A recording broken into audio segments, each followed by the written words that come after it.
আজকের এই ছোট্ট ভিডিওতে আমি আলোচনা করব ইন্টারগেটিভ সেন্টেন্স অর্থাৎ প্রশ্নবোধক বাক্য। INTERROGATIV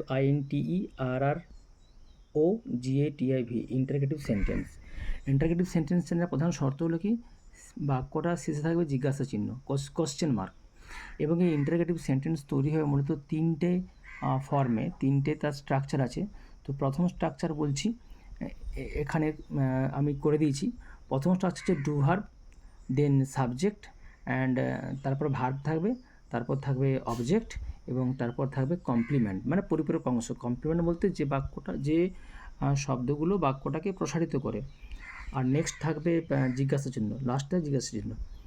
দেন 2 নাম্বার WH ওয়ার্ড থাকবে।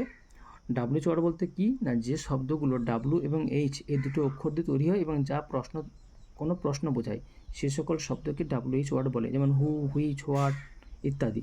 এরপর আসছি বি ভার্ব, অর্থাৎ যেগুলো বি ভার্ব থাকবে বাক্যে, সেই বি ভার্বগুলোকে ইউজ করতে হবে এখানে।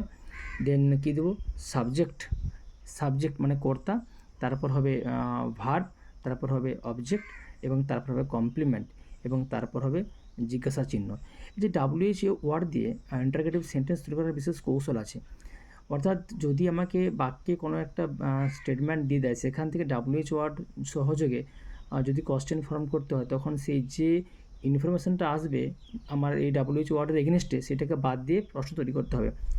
নেক্সট 3rd নাম্বার রুলস, প্রথমে দেবো বি ভার্ব অ্যান্ড দেন দেবো সাবজেক্ট, তারপর দেবো ভার্ব অর্থাৎ মেন ভার্ব, তারপর দেবো অবজেক্ট অ্যান্ড দেন দেবো কমপ্লিমেন্ট এবং লাস্টে জিজ্ঞাসা চিহ্ন। এইভাবে আমরা যে কোনো ইন্টারগেটিভ সেন্টেন্স তৈরি করতে পারি। মূলত এই তিনটেভাবে WH সেন্টেন্স তৈরি করা যায়। তো আমি পরবর্তী ভিডিওতে আমি ইন্টারগেটিভের যে তিনটে স্ট্রাকচার বললাম, এই তিনটা স্ট্রাকচার মানে তিনটা যে রুলস, সেই তিনটা রুলস ধরে আলোচনা করব।